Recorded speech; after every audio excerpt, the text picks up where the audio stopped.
Good morning, ladies and gentlemen. My name's Dave Crouch. This is the Williamson County Chamber of Commerce Public Affairs Roundtable.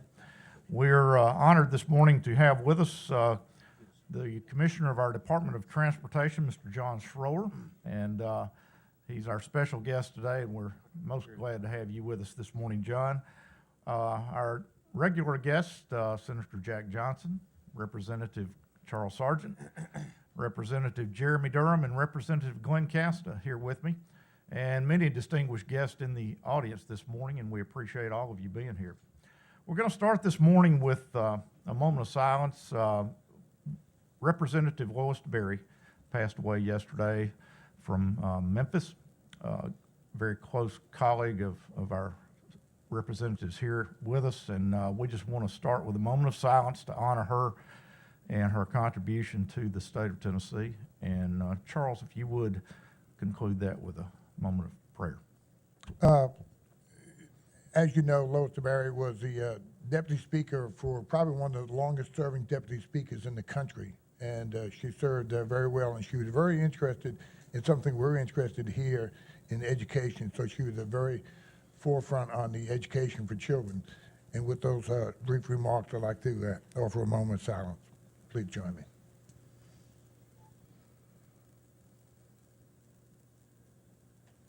Amen. Thank you, sir. I also appreciate you breaking the tie tradition, and I've wanted to do that many times, but As the senior member of our delegation, he gets to do that. he can, Well, he see, has the He prerogative. had a senior moment, which is why he forgot his tie. Well, that also, but I thought this show was going to be dedicated to our commissioner, and I did not think I was going to be out here in the audience to support him. I did not think we was going to be sitting on the panel today. We are most appreciative of you coming to be with us, John. For those of you who don't know, John is the former mayor of Franklin. He has spent many years as chairman of the Franklin Special School District School Board. But how many years ago was it you moved on? 2.5, 2.5 years ago. January 2011. Tapped by our Governor Haslam to be the commissioner of the Department of Transportation. And it's been an interesting knowing someone that's up there because I've had a couple of opportunities to converse with you and know some of the interesting stories that John could tell. And I wanted him to come and share a few of those with us, but tell us kind of the behind-the-scenes politics and logistics of what's going on with TDOT in Williamson County, and help us understand your challenges and our challenges as they relate to traffic, John. Well, thank you, David. And most of the stories I just can't tell because they're on television, but, and everybody who knows me knows that very well. It's been an interesting 2.5 years, and actually my whole public service, go from managing and being basically the chairman of the board of the Franklin Special School District, and then going to be mayor, which in essence you're the chairman of the board of that, because you have a great board of aldermen that are looking after you, and really it's the mayor position is by design a weaker mayor position because of the alderman position and how that votes. And then to go into this job, I remember the most interesting things. Paul Deggs, who is my deputy commissioner and chief engineer for the first, I guess maybe 3 or 4 months, I'd be sitting up there and we'd be having a meeting, and I would look at Paul and I said, well, who makes that decision? And he would always say, well, you do, Commissioner. And that's the biggest difference between my job and being the mayor or being chairman of the school board. The Commissioner of Transportation has a lot of autonomy in the decisions that he makes. And as a mayor, you can't hardly write a letter without the approval, or shouldn't write a letter maybe, without the approval, because we've had some situations where that had happened before. Shouldn't write a letter without approval of your alderman. And as the commissioner, you make a lot of decisions, and that's has to do with budgetary issues. In our case, and in different than any other department in the state of Tennessee, is that our dollars are dedicated dollars. We get dollars specifically from federal and state gas taxes, and And that's 95% of the money that we get. And so when I do my budget, I don't go ask for a amount of money. What I do when I present my budget, I will say, this is how much money we have, and this is how we plan on spending it. Now, Charles and everybody here has to approve the overall budget for the governor. Mine is a lot different in how that's done. My money doesn't change based upon how the governor indicates, and that money is our money. Actually, there was a law passed 3 or 4 years ago that prohibits the governor or the legislature from taking money out of the transportation fund for the general fund purposes. It could go the other way, but they don't choose to do that very often. So, I get what I get. We then work very diligently in how we prioritize our projects and which ones we do in a year. And we present our year program to the legislature and to the governor, and then a 3-year program as well. The 1-year program is what we tell the legislature. We will start these projects in this 12-month period. The 3-year program is sort of our, kind of, here's how we're going, here's what we expect to do, and here's how we do it. The hard thing for us, and everybody here that's been on an elected body, I know Charles is here, and I know Ken Moores, the mayor, is here, is there's never enough money to do the things that we want. Did I say Charles? I meant Rogers. Y'all like twins sometimes. Especially when you're standing outside. You're like, but I got distracted. Tell us how those priorities are. And established. that's where we were headed, in the fact that we have like 7 or 8 key items that we go on, but the top 3 are safety, congestion, and economic development. And that's really how we look at every project. The other ones have to do with how they're ranked on the MPOs or the RPOs, which those of you that are elected understand that.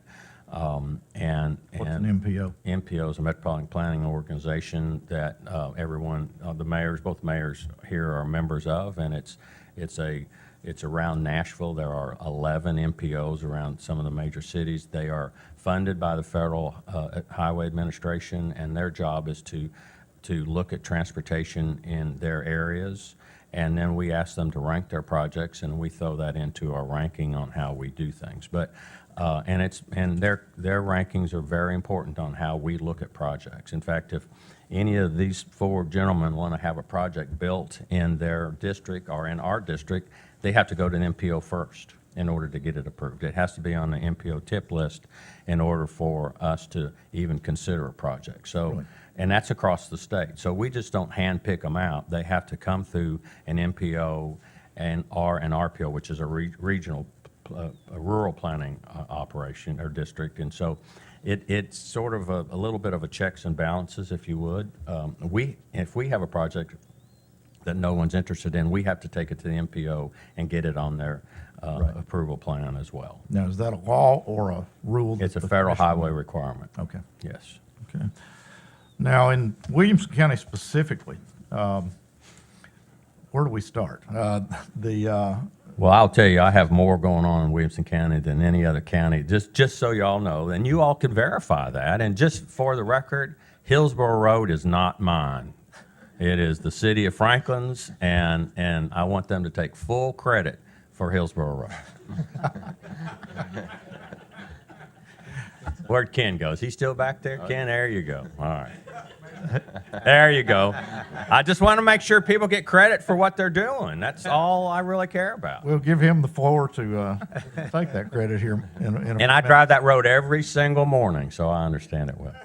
Now, starting with, where do you want to start? I'd like to just hit some of the high points if possible. I can do that.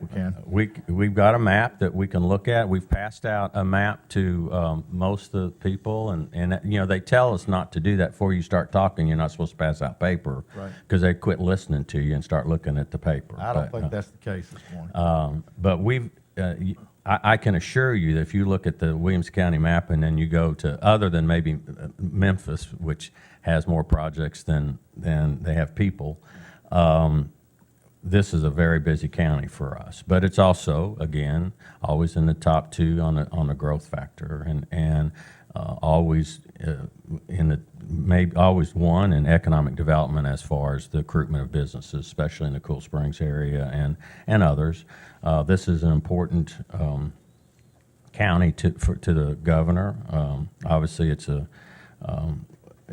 stronghold for a lot of votes, though I will tell you, and I want to say this, I think this is really important, that the governor, who I enjoy working with, who I think has been a great governor, and hopefully will continue in that venue for the next 5.5 years, but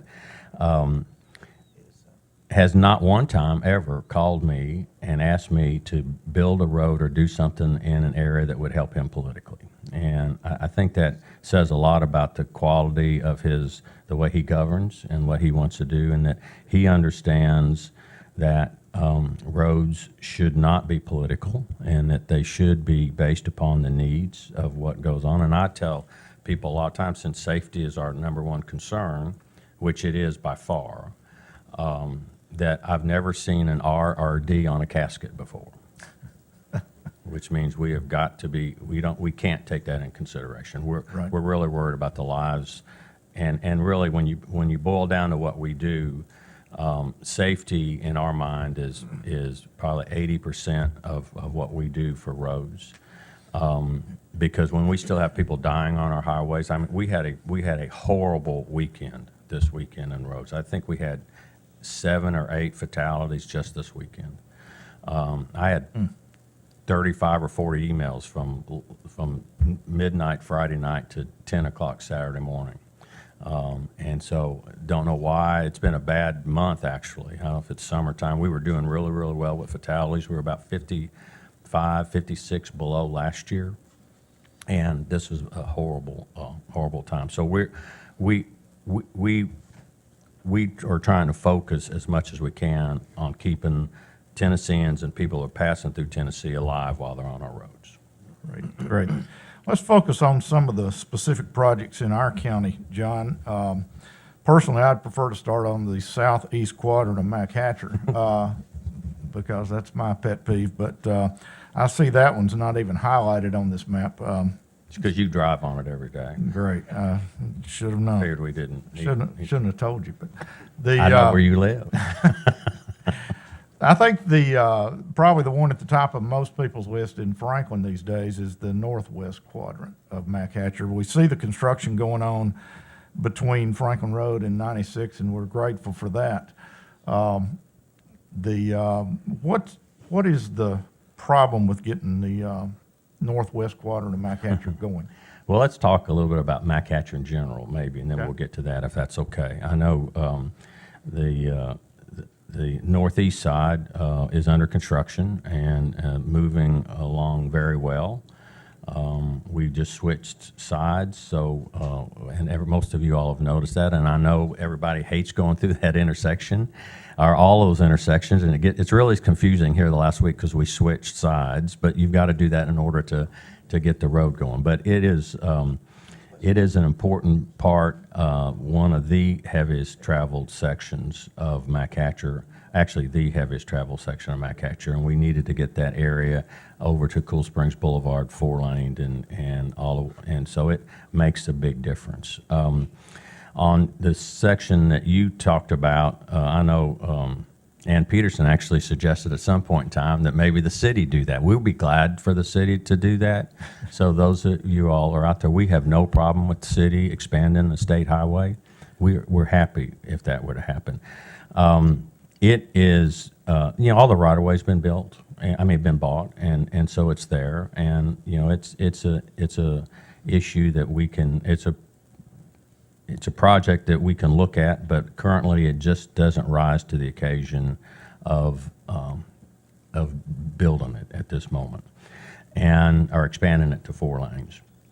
On the northwest side, and I have said this before, and Ken will know this because he's done the same thing that I did. But when I was the mayor of Franklin, I went to Governor Bredesen a couple times. I went to then Commissioner Nicely on on 3 occasions and begged them to build the northwest corner of McCatcher.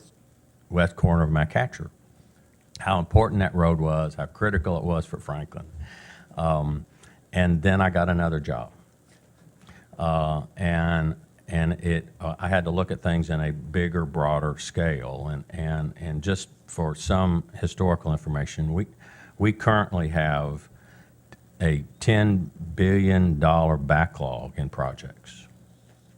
Billion with a B. Okay. And we have 2 major categories of how we fund. We have to fund things, and most of our projects are funded federally, 80% federal dollars, 20% state dollars, almost all of them.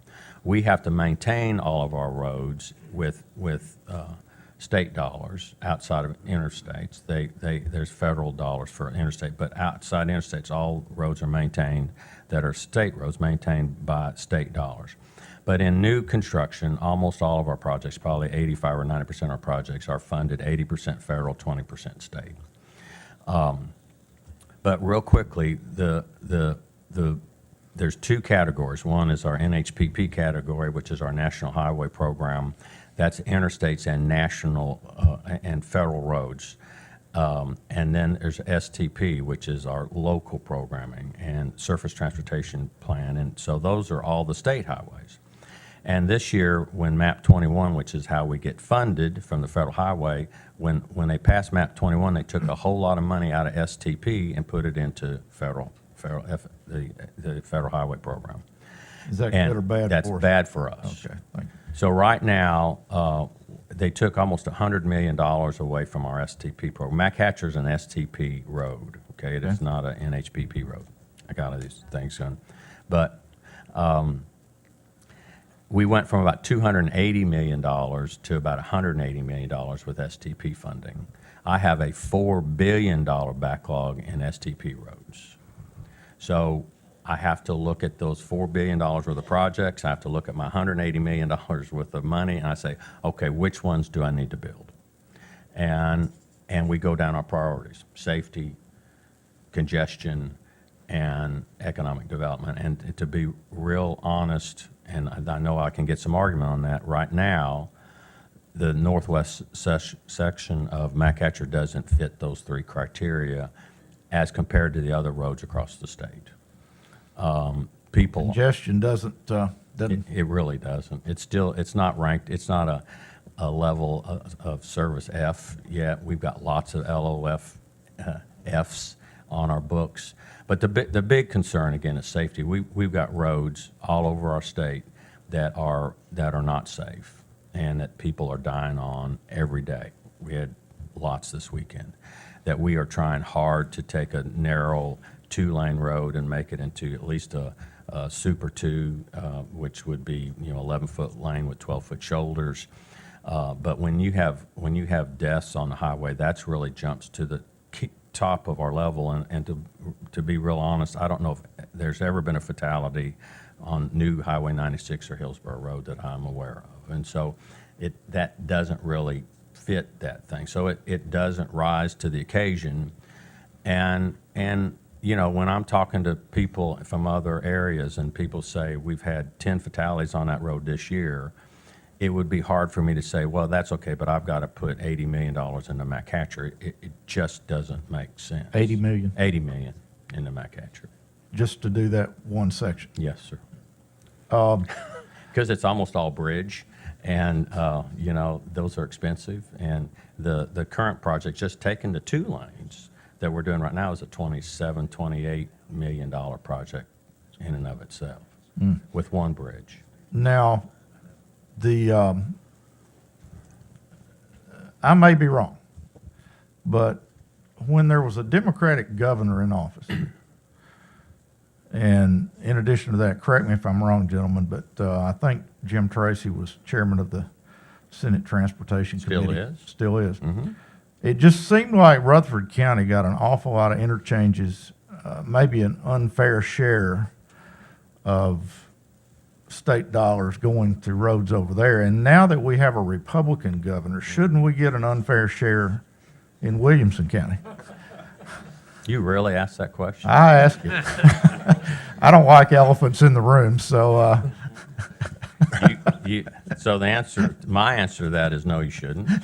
And no, they shouldn't have either. But I will tell you in my catcher is that, I mean, with Murfreesboro is it goes back to these code numbers, the NHPP. They did get some interchanges, but now they didn't have nearly the amount of interchanges that Franklin has. okay. So look at Moore's Lane, look at Cool Springs, look at McEwen, look at 96, look at Goose Creek.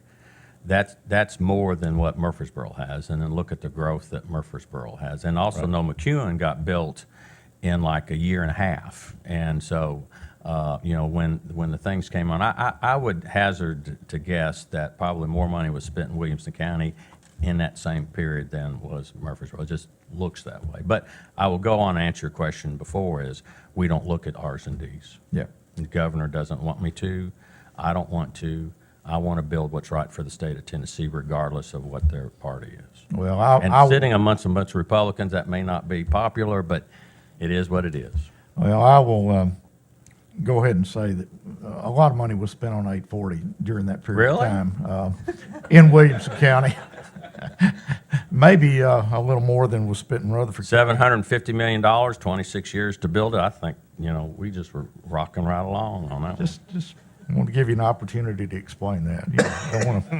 Don't want to miss any opportunities, John. We can give Aubrey all the credit he deserves on that. So The, Gene Cotton, so that'll be great.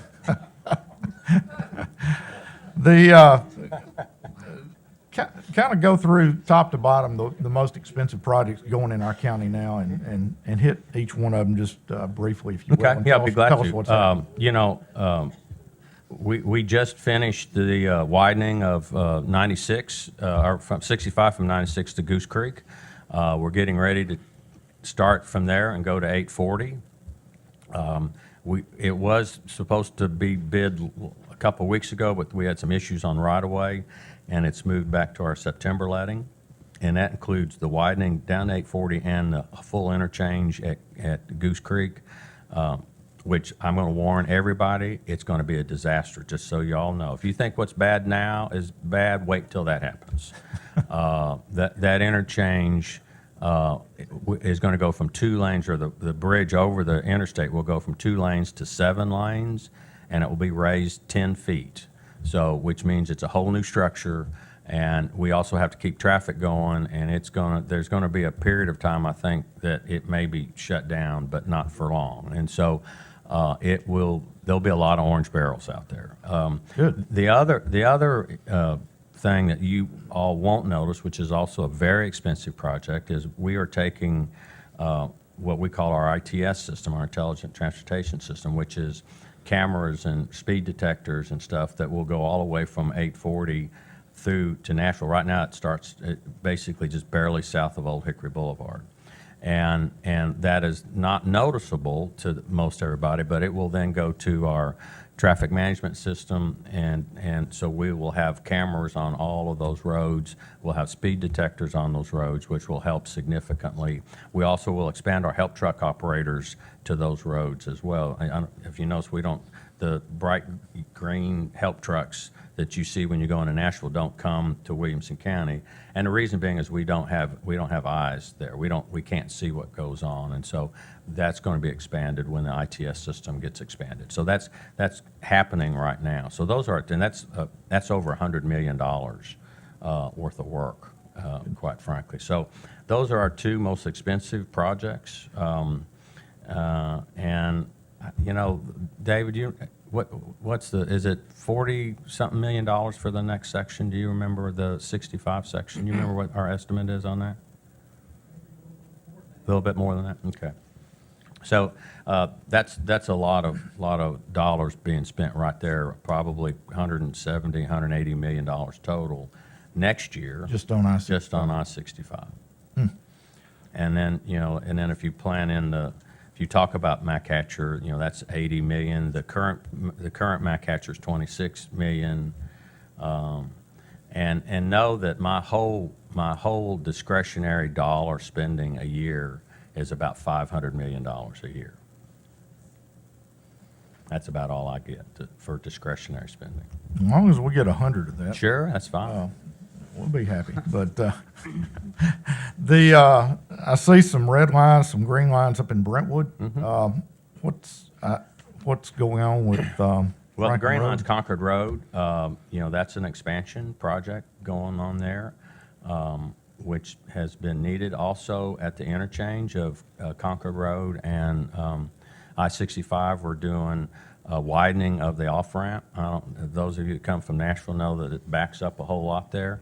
So a real interesting story about that, a little personal story, is my chief engineer gets off on that interchange every night. And he didn't want to do that project because he thought people would think he was doing that project for him. True story. If you knew Paul Deggs, you would know that was definitely true. And I finally, as I drive, and I never drove 65 until I got this job, and I come home every night, and there's cars queued up all the way on the shoulder. And I finally said, Paul, why aren't we doing that? Because we just did one in Brentwood, off on Old Hickory Boulevard. Right. And he said, well, Commissioner, this is how he talks. He said, I just don't want people to think I'm doing it for my ex. I said, well, get it done because we need to do it. I said, okay, well, we will. So it's in the design right now, should probably bid next year. It will make a big difference for safety issues. One of the most dangerous things that happen in our situation is when cars are not moving and other cars are. And we've got, in fact, you will see some things come out in our department. We've got a new program called Protect to Q, and that's QUEU, and that is when people are lined up and not moving in our business, the people that are not moving are called in the queue. And we're very concerned about that. We had, unfortunately, back in June when Bonnaroo was going on, we had several wrecks on I-24 at 1 o'clock in the morning with people and trucks, people going to Bonnaroo and trucks driving through that and caused a queue. And unfortunately, there were a young couple, and they weren't married, but a young boy and a young girl, 26, 27, my children's age. They were sitting, waiting to go, and a tractor trailer ran into them going 52 miles an hour, 70,000-pound tractor trailer. They couldn't figure out what the front or the back end of the vehicle was. And so we are really looking at making sure that those people that are at the end of the queue are protected. And even things like the off-ramp on Moore's Lane, if you notice, sometimes cars aren't all the way over on the shoulder. They shouldn't actually be on the shoulder, quite frankly, but they do that just to help people go through, and it does help through traffic. But it's a dangerous situation. It's not that, shoulders aren't designed for queues, and so it needs to be a little bit wider. So we're going to do a double lane there. We'll get people off the interstate so the flow of traffic will continue, and hopefully it'll help people getting off the road, and it will also help the safety situation. Is there a regulation that doesn't allow you to change the length of those turn lanes? In other words, McHatcher was designed 26 years ago, 28 years ago, and all the turn lanes on McHatcher were designed based on the traffic 28 years ago. And now, if you want to get in the turn lane, you got to wait.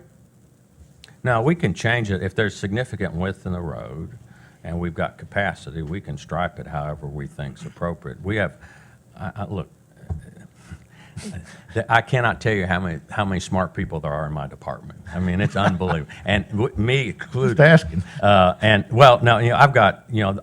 Here's a guy who has no experience at all in building road. Well, I have from a private sample, but I don't understand that. But out of 4,000 employees, I probably have 2,000 engineers. And I have a bunch of traffic engineers, a bunch of smart people, and they study that stuff. They love that stuff. And so they design the roads and make them the safe. As far as striping and all that kind of good stuff, I don't know how it works, and I don't second guess them. And I used to think that a 4-lane road was safer than a 3-lane road, and a 7-lane road was safer than a 5-lane road. And you know what? That's not true. And it's proven by statistics that a 3-lane road is safer than a 4-lane road. And there's a reason for that, but I didn't understand it till smart people told me those things. Right. moving on to a couple other projects, and then And I want- didn't get any argument on you about smartness or anything, so I'm a little disappointed in that, John, but that's okay. I'm, the thing I love about this program is we get to understand how difficult your decisions can be sometimes, and I appreciate that even more this morning. And I know it's not easy, but I like to get you to talking because And that's so John hard to will get tell me you to what's talk. it's difficult. Terrible. I'm having trouble keeping moving here on the map, but You know, now you know what my problem is. Look at all those reds and greens. Looks like Christmas there. It And, does. And, now 96 between Franklin and Murfreesboro. yeah, What's the Not much. What's the plan there? not much. Okay, nothing. And the reason being, quite frankly, we've bought some right of way there. We've done some stuff. The section closer to Murfreesboro is probably more important. But we spent $750 million on 840. Don't drive 96, drive 840, you know, because it's a lot safer and you'll get there quicker. And so leave 96 for the local folks. And if you're going to Murfreesboro or Chattanooga, just hop on 840. You can now get on it in Dixon if you want to and go all the way there. So we encourage people to do that. And when 840, what happened when 840 got started or finished at least over to 65, the traffic dropped significantly on 96. Good. Made a big difference. Good. One other specific, and then I want to let our representatives talk and question a moment, but Spring Hill, they've got some significant congestion issues. What are the plans down there, and what can be done about that? Well, we've got a project right now that we're working on Duplex Road, and that's there. We can and look at a widening project a little bit on 31, but right now there's an intersection improvement that we're looking at. You know, a lot of that stuff. Can I have a couple minutes? Sure. I have to be very careful here, but you know, a lot of times in how cities plan and approve things and get it through their agendas, they don't take in consideration traffic, and as well as they should. And a lot of times they do developments, and this is every city in the state. They do developments, and then they really want the state to figure out how to solve the traffic issues. And that's difficult for us to do because you're trying to do something after the fact. And so now Franklin has a long-range plan, and they do actually a pretty good job in looking at traffic and how it flows. But most communities don't. And so we've actually started what we call an Office of Community Transportation, OCT, and they are located in our regions. We have 4 regions. They are planners, and their goal is to deal with communities in the planning stage so that we can talk about transportation as it goes along. And oftentimes we get contacted at the very end where it's not really solvable. And so we're really trying to work very hard at the beginning with communities to make sure that traffic flow and safety and congestion are all part of the overall plan, and that the state is included so that we know and can tell them what can be done and what can't be done, and also and where we are from a financial consideration. We haven't really got into funding, but it's hard to get into funding, but real quickly, if you all know that if we get paid on a per gallon basis, which we do, and if you all look out in the cars now, in the parking lot now as compared to what it was 20 years ago, we're all burning a whole lot less gasoline than we did 20 years ago, which means we are getting less income every day. And so it is not the days of now. Here you might see a bunch of F-150s and big Chevy pickup trucks and other things, but most places are driving smaller cars, burning less gasoline, actually driving less. And not that that's not a good thing, but currently how we're funded, that means we get less dollars every year. So you've got 2 choices, gentlemen. Raise gas taxes or issue bonds. Now, There are other options. are there? Yes. Well, we ain't got time for any more. And I'm not recommending either one of those. Talk about funding just a minute, Charles and Jack. Charles is chairman of the House Finance Committee. Jack is Ways and Means? Commerce and Ways. The funding is a problem. Here in Tennessee, the commission can probably explain a lot better. We are what we call a donor state.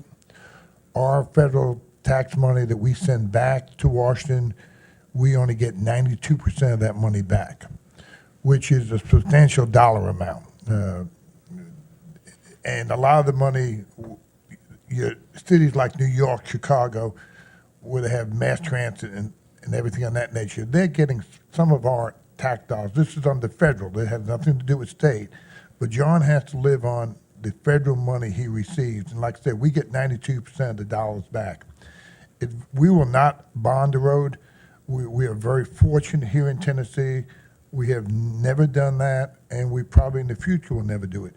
We have states out there now that a good portion of their federal dollars, where John turned around, the budget's, John, what, 1.6 billion, and basically half is local money, when I say local, state money, and half is federal money. Some of the states that have borrowed money and bonded their roads, now the federal money they're getting, half of that money is being spent just to pay off the bond. So we are very fortunate here in Tennessee. Now, yes, you can say we have $3, $4, $10 billion of road project. It would be simple. It would take years to do that, but it'd be simple to turn around and say, we're going to do a bond. But in the long run, that's not the right thing to do when we're looking at funding. And so this is where John's hands are tied on the amount of money he's getting in. One thing that helps a great deal, we're very fortunate here in Williamson County, and I'm only going to talk about two cities, Brentwood and Franklin. A lot of times we'll come in and buy the right-of-way, do the utility easement or movement of the utilities. And so on a $10 million project, Franklin and Brentwood may put $3 million in. So when we're looking at these projects do get moved up the list a little bit more because the project is only going to cost 70% instead of 100% of the cost. And I think John would agree that, those are the things where we have to be smarter. And, a lot of towns and a lot of counties possibly cannot do this. I know on Concord Road, Franklin Road, coming from Concord Road, coming down to Moore's Lane, City of Brentwood is putting money in there to do the right-of-way. They did the same thing on Concord Road. Franklin has done it on a number of roads where they come in. That helps a great deal as far as that's concerned. There's no great thought process of increasing the gas tax. Something we're going to have to do is on the electric cars, we're going to have to figure out what to do on those. Now it's a very small percentage, probably less than 1% of all the cars are electric cars. But at some point in time, when that increases, that car is not paying a gasoline tax, but they're still using the road just like a gasoline car is. So we're going to have to work on something, in the future to look at that. How it's going to be done is going to be, a lot of people would like to see us turn around from strictly a gasoline tax to a usage fee on how many miles you drive on the roads a year. Right. You may have a salesman driving 40,000 miles, 50,000 miles, and you have someone else driving 4,000 or 5,000 miles, and so all this is looking at, and John is becoming the expert on some of these things. I look at the money side, but when cities and counties come in and pay part of that, that helps a great deal on moving a project up the list Right. as far as that's concerned, because they can get a project done for 70 cents on the dollar instead of 100. Right. Jack, from the Senate's perspective, any hope of getting any more funding for roads, or is that? Well, I think Charles nailed it. You know, and from a historical perspective, what was it back during the McWhorter administration? I think was the last time the gas tax Alexander, was it 86. Alexander in 86? Okay. 87. Yeah, 86, 87 was the last time. So when you think about 18.3 cents, whatever it is, per gallon that you pay on the state portion, and then, of course, there's the federal on top of that, it is a cents per gallon tax. And you pay the same tax whether gas is $1.50 or whether gas is $4. It's not a percentage, it's a cents per gallon type of tax. And so I won't rehash the dilemma that we're in. Another thing from a historical perspective that's always been a bit of a stick in my craw is the fact that beginning in the last year of the Sundquist administration and continuing through the first 4 years of the Bredesen administration, a total of about $300 million. $360 million, I think, if you ask my chief financial officer. He would He tell has you. that sign on his walls. Yeah. The state still owes us. Yeah, and I would agree with that, and I don't know that it's going to get repaid, but it ought to be. Which is why the law was passed to stop that. from Exactly, happening. to stop that from happening. And if you remember, and what Governor Alexander at the time said, and the General Assembly at the time said, we're going to have this gas tax, but we will be a pay-as-you-go state. We'll have the best roads in the nation, and we'll have no debt.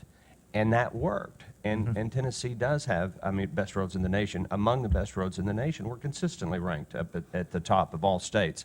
And that's a good thing. But that commitment or that promise was compromised or broken, if you will. And that was in the wake of the income tax battle when Governor Sundquist had proposed an income tax, and that whole fight went on. And they ended up raising the sales tax and then also taking or began the process of taking that money out of the road fund. So again, that is an issue, and again, it's not going to happen again because we've made sure of that in statute. So we're going to have to get creative. You know, there have been conversations in the General Assembly about alternative type of funding programs, and it's something, but a core part of that is our job, and Dave, thanks for the opportunity to do that, is to make sure Tennesseans know of the dilemma we have, and it's not going to get any better anytime soon. And if we want to continue to have the best roads in the nation or be at the top of that list, we're going to have to figure out a way to do it. But I compliment the commissioner for a great job he's doing. It probably is one of the most difficult jobs out of all. You can imagine how many people are pulling at this guy's coattails because of this project or this project. You ought to be chairman of the school board.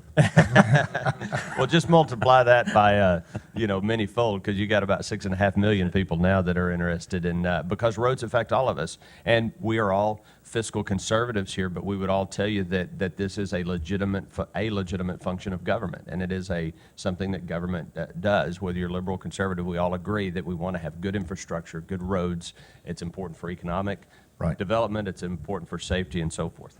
The clock is running fast. I want to give Glen and Jeremy an opportunity to make their suggestions, but if you've got a suggestion for the commissioner or a question, if you would be making your way to the podium, our tradition here is to allow some questions from the audience, and we'd love to see some of you all make your way up. But Glen, Jeremy, any suggestions? No, I just want to say real briefly, because I am more interested in hearing feedback and comment from the audience, but what a breath of fresh air the commissioner is. In the past, previous commissioners, you'd go in, you'd talk to them, and you wouldn't know if, at the end of the conversation, if they said, come here or sick 'em. I mean, you had no idea where you were, and they were very apt at letting you think that. And Commissioner Schroer is eloquent, and he's quick to the point. It can bite every now and then, but, it won't be the first time I've been bit. That's great. I think that's a compliment, Glenn, and I'll take it as such. So Trust me, it is. I just appreciate the commissioner's candor, whether we're sitting at Uncle Bud's having lunch or whether we're up here cracking jokes about Charles and Rogers. He's always very candid, and I appreciate that because he's a very busy person. We're very busy, and every time I have a question, he's very, very direct about it, and he tells me exactly where everything is, and that's very important. Well, go ahead. Let me, Oh, God. John, let me ask one right, question sure. before we start from the audience. If we were to find money or repay that $285 million. 360. Is it 285 now, maybe? Okay. Maybe, whatever. I believe what's it's right at 80 or 90 million amongst friends? I believe it's right at 280. Are you paying 285. interest? if we were to find money, would there be a way of dictating in the high growth areas that that money is to be spent? Well, that's up to the legislature's discretion. I mean, if you all find money, you can tell me how to spend it. So, Okay, thank you. yeah. What I would say, since if I may, real quickly, Charles is great. All of these guys are great to work with. I work closer with Charles than anybody because he is of the Finance Committee, and I have to go to their committee often. I do want to emphasize, Charles, what you said a lot about the fact that we are a state without any debt in our transportation. And you said last night at your fundraiser that we were ranked first. We have the lowest per capita debt than any state in the nation, which is a great economic development driver because people that are coming here know that this state is financially strong and can continue the way they should. I doubt if there's a lot of companies today that are trying to locate to Detroit and because of their financial conditions. And so we are really at the top when it comes to that. And also we do have great roads and great transportation systems. CNBC just ranked Tennessee as the second best state for transportation in the nation, behind Texas, who has $18 billion worth of debt, and I think our total debt in the state is $8 billion. What's that? What? Our total general obligation debt is a little less than $2 billion. It's 1.9. Okay, so the state, the transportation department of Texas has 15 times more debt than the whole state of Tennessee did. And I tell people we could have great roads if we wanted to go borrow $18 billion and put it in, but you got to pay them back. We also, which is also very important, we spend less per capita. Not only do we have the least amount of debt per capita, but the transportation department spends less per capita than any state in the nation. Mm-hmm. And yet we have the second best roads, and that tells you one or two things. One is I'm running a great department, and I'll take full credit for that because I get blamed for everything else. But more importantly, the reason is that most states, we are one of only 5 states that doesn't have debt. Those states are paying that money in debt, and so it can't go to roads. And yet that's why the roads aren't good, because they're spending so much money on debt. Finally, I would like to say that we work really hard getting around. I do get pulled a lot in a lot of different ways, but Lindsay Bott, who's my chief of staff, she and I, in the very first 2 years of this tenure, have been in all 95 counties and have had discussions like this with all 95 counties, and we're on our second leg of that. We will do that again in the next 2 years. This is a statewide job, and I think in order to do it and do it properly, you have to be in every county and almost every community, and we're trying very hard to do that. Thank you, John. We've got at least 2 mayors in the audience this morning, and since I see no volunteers to participate in the discussion, Mayor Moore, would you mind coming up and I know you've got some suggestions for Commissioner Schroer. He had a lot when I was the mayor and he was an alderman. I don't know if that's changed or not. Be a great opportunity to suck up to John and say, John, you're doing a great job. Yeah, we right. appreciate all your thoughtfulness and everything you're doing. Maybe if you might chat some about the intersection at Hillsborough Road and Mac Hatcher. Do you have any plans for that particular intersection going forward? I know we're going to be doing phase 2 of Hillsborough Road next year. Could you comment about any interaction you might have as far as that intersection? I mean, I think if I remember correctly, because we've had a lot of discussion about that when I was the mayor about it going to 7 lanes at that point, and should that be the way it is. That intersection is part of the whole northwest quadrant part of 840, or of Mac Hatcher.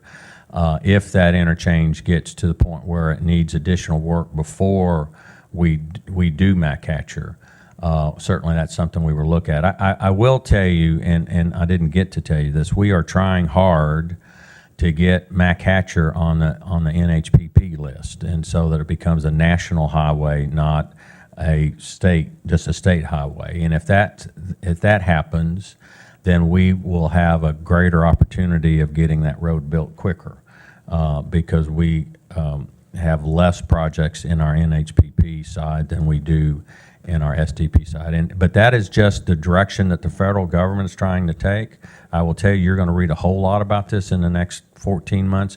My funding runs out on September 30th, 2014, and there is no plan for the future at the moment, which means there would be, if nothing happens, I mean, nothing significantly happens, you all need to know this, and that doesn't mean if they stop funding. If they just take the money that they get in gas taxes and don't pull money from the general fund, in 2015, the state of Tennessee will get $0 federal dollars, zero.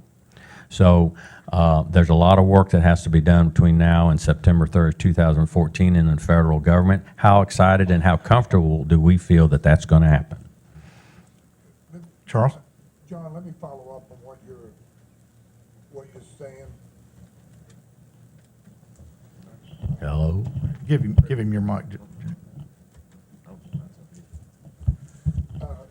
I just want to follow up on what you were saying there, that the one thing that hurts is on the federal money, when they only plan for a year budget at a time. Would you explain that you cannot plan for a 6-year project?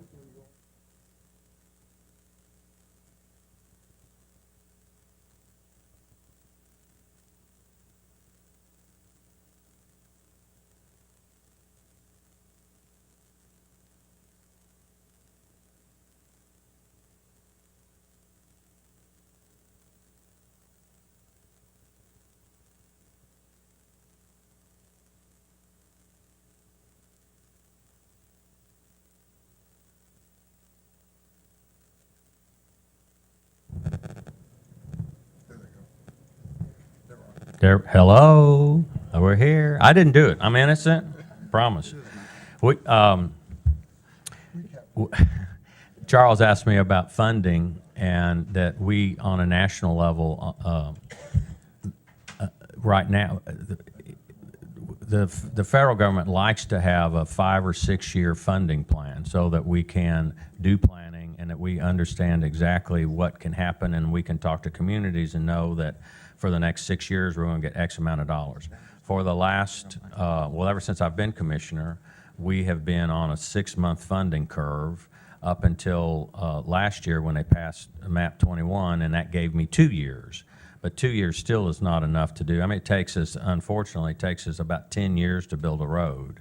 And so, because we have all sorts of environmental issues and stuff to do. So if we don't have long-range funding in place, it's really difficult for us to do a long-range plan because it takes funding. Right. Mayor Anderson, come up and offer any suggestions you might have for improving the. He's full of suggestions. He gave me a couple of them yesterday. Thank you, Dave. John, I was sitting back there thinking, and you might do 2 things, if you don't mind. Touch on the status of our bridges. A lot of conversation going on throughout the United States, and how do you see our continued maintenance bridges? Some of our bridges are approaching, 40 and 50 and 60 years old, and I know that's always a concern, particularly in areas such as Williamson County. We've got a lot of bridges. And probably the other thing that's so critical to our county as we continue to grow is the overall evolution of what you've been doing and what you're changing up with your employees up there in TDOT, which is a real credit to you and your department. Okay, bridges, we have 19,000 plus bridges in the state of Tennessee that we inspect. We inspect them every 2 years. And so you do the math, we're inspecting a bunch of bridges every year. Thanks to the legislature, before I came in, there was a bridge bonding program. It really wasn't bonding, but that's what they called it. And they increased our funding to work on bridges. And it was about 250-60 million bucks, I think, something like that. And so we have spent a lot of money getting our bridges up to standards. There are two types of ratings of bridges: structurally deficient and functionally deficient. We are on a very low percentage across the nation on both of those.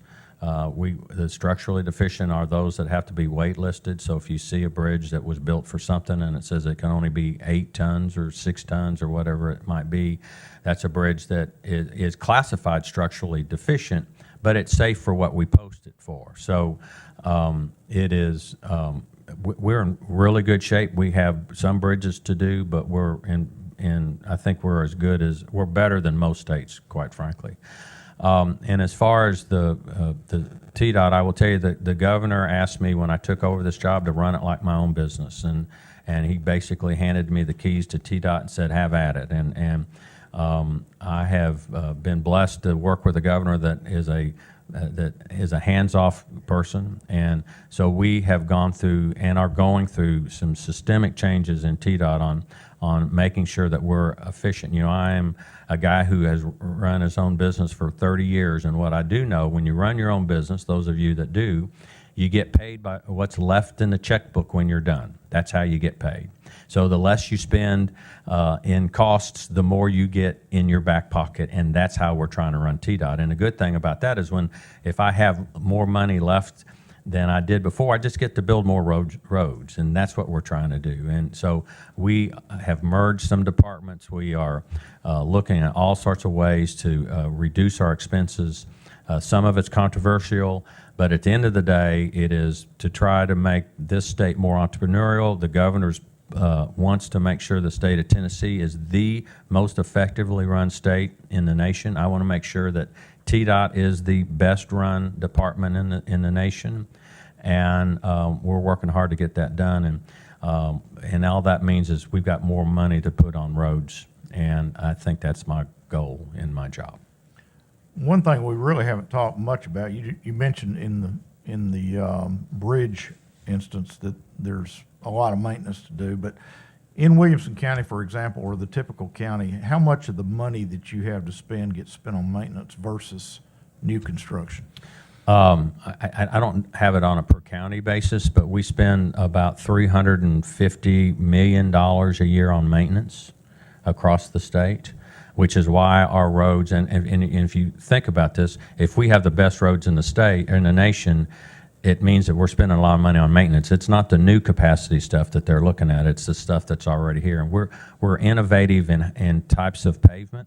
We're doing all sorts of creative things to make sure that we can actually do a better job with microsurfacing and other things, that our roads are smoother with less asphalt, which means we have more dollars to do more roads with. And we lead the nation in creativity. We have a great research and development department on asphalt. In fact, we're going to Alabama tomorrow to look at some new types of asphalt to use. So every day is something that we're trying to do to make sure our roads are safe.